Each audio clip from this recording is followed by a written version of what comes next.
ito naman ang ating counting entertainment ng CLJ Sports at meron silang mga MX dancers na sinasabi. And dito meron silang isang rider na talagang napakagaling at meron pang stunt na ginagawa at medyo nagpapakita pa ng kanyang behind. Anyway, so yan ang counting entertainment at naaaliw talaga lahat ng mga nanonood dito sa Quirino Province. Ngayon, si Joby Saulog naman ang kausapin natin. Okay, itong ating napakagaling at talagang legend na, living legend sa motocross, Joby Saulog. Joby, kamusta na? Parang sinabi mo pinakamatanda na. Pero totoo naman pinakamatanda na dito. Pero I'm happy na until now nakaka-race pa rin ako. So at saka paano ka nakuha na lumabas na naman sa retirement, partner? actually, nung nag-retire ako ng 98 and then I came back ng 2000. Since 2000 hindi na naman ako nawala So pag may time ako mag-race, pero not full time na lang.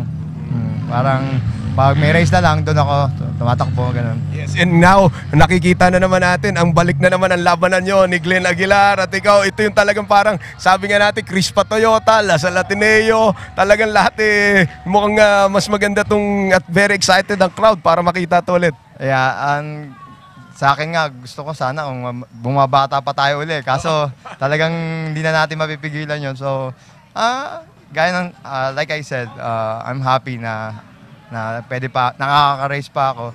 And sometimes nakaka-chamba pa. Oh, yes. Yun, importante yun. Yung nag-enjoy, yun ang importante. At alam mo, yung mga exciting moments na capture natin sa speed, lalo-lalo na yun sa San Fernando, La Union, yung nanalo ka noong 2005. Yep. Yun yung pinaka, memorable din yun. Yung mga, kasi, siyempre, to beat Glenn Aguilar, malaking bagay. Kahit sino namang rider siguro all over the Philippines na matalo si Glenn, malaking bagay. Especially sa akin. Yun nga, like I said, hindi naman ako full-time na nakakachamba na lang. And alam natin, Joby, na marami ka na rin tinuruan na ngayon, mukhang nagcha-champion na, kagaya na Don Yuson. Yeah, yun, isa pa yun. Kaya happy ako na mga natulungan kong mga riders. Hindi ko na mention yung mga names nyo, pero alam nyo naman siguro kung sino kayo. Happy ako kung nasaan kayo ngayon. And alam ko, si Glenn Aguilar, naging, mo rin, protege. Mas maganda siguro kay Glenn na magaling yan. Pero naging rider ko si Glenn before. Nag-start siya. Alam mo, yan ang talagang maganda kay Joby. Talagang marami siyang ginagawa for the sport. Hindi lang nagtuturo, nagko-compete pa rin kahit hirap na. Dahil alam ko, pag dumadaan ka na sa metal, sa airport, parating tunog ng tunog. Oo nga, palagi ako na doon. May checkpoint, palagi ako na natitigil. Sige, Job, baka meron gusto pa salamanan.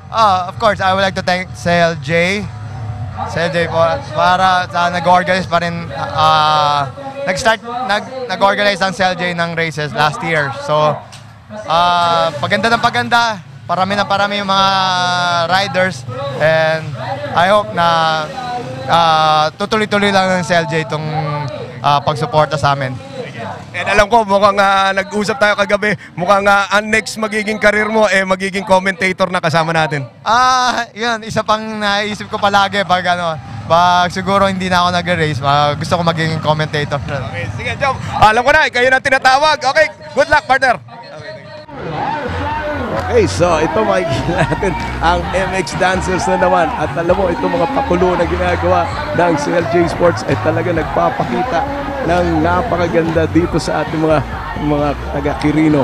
At sila ay talaga naaliw na itong mga riders na to ay hindi lang pala magagaling ng mga riders, kundi marurunong rin makisama, marurunong rin mag-entertain ng mga tao.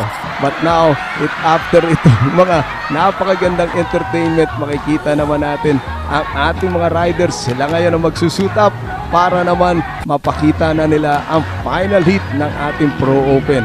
So, after this one, makikita mo may counting sayawan nandyan sa harap and meron pa counting stunts over them flying. Buti na lang at wala nang nangyayari dyan.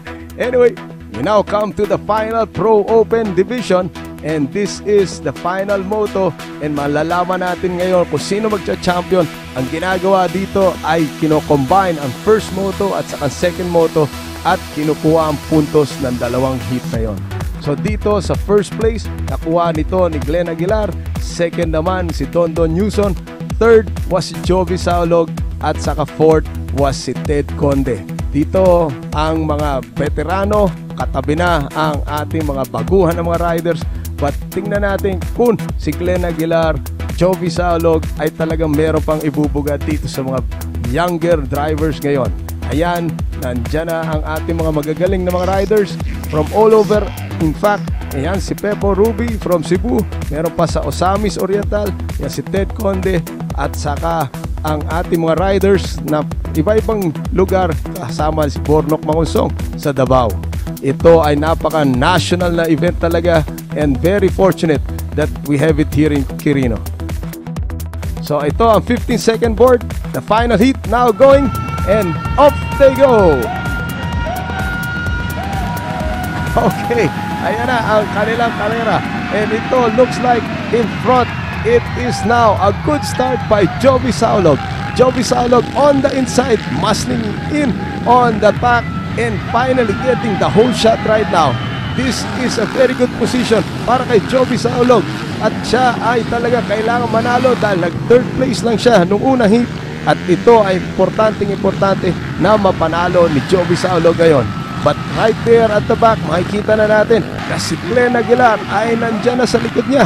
So Glenn Aguilar hindi nagpapabaya at talagang gustong-gusto makuha ang first place na naman. But definitely itong dalawa na to ang talagang maraming history at maraming labanan, maraming dekada na naglalabanan itong dalawa. At buti na lang at sila pa rin ay pwedeng magkita, lalo-lalo na si Jovi Saulog ay meron ng mga injury at mga may tanda na. But Glenn Aguilar still preserve pa rin, nag-superbike pa at ngayon bumalik na naman sa motocross. At kaya makikita natin hindi pa rin nawawala ang galing ni Glenn Aguilar.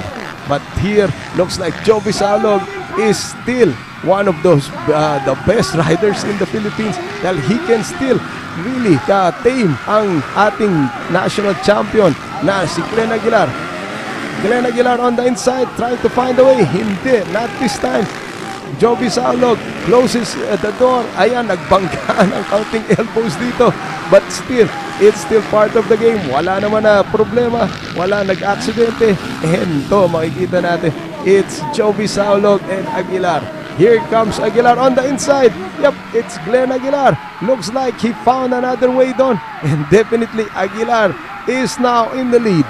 So Aguilar and Saulog doing their battles again. The classic battle na naman dito sa Quirino Province. Napakaswerte naman. At nakita na naman natin itong duel nitong dalawa na to. And makikita natin in third position, padating na si Dondon Newson. Alam mo, si Dondon Newson is already took second place in first heat. And right now, kailangan niya lang mag-maintain ng magandang position dito at siya ay makakakuha ng second place overall. So right now, Jovi Saulog tumitingin na sa likod. Tinitingnan ko sino mga nasa likod. Ang nasa likod pa pala ay si Ted Conde at saka si Dondon Newson. So definitely Dondon Newson ay kailangan umovertake dito kay Ted Conde dahil si Ted Conde ay fourth lang last time at kung hindi ma-overtake to ay baka hindi pa siya makakapwesto sa top 3. So look at the battle ng ating mid-pack. They are going all out and definitely Glenn Aguilar now with a huge lead dito kay Jovi Saulog. Jovi Saulog is now relaxing but right now in the battle for third place, hindi pa rin pwede mag-relax dahil itong dalawa na to talagang banatan todo. At ito Ted Conde against si Dondon Newson.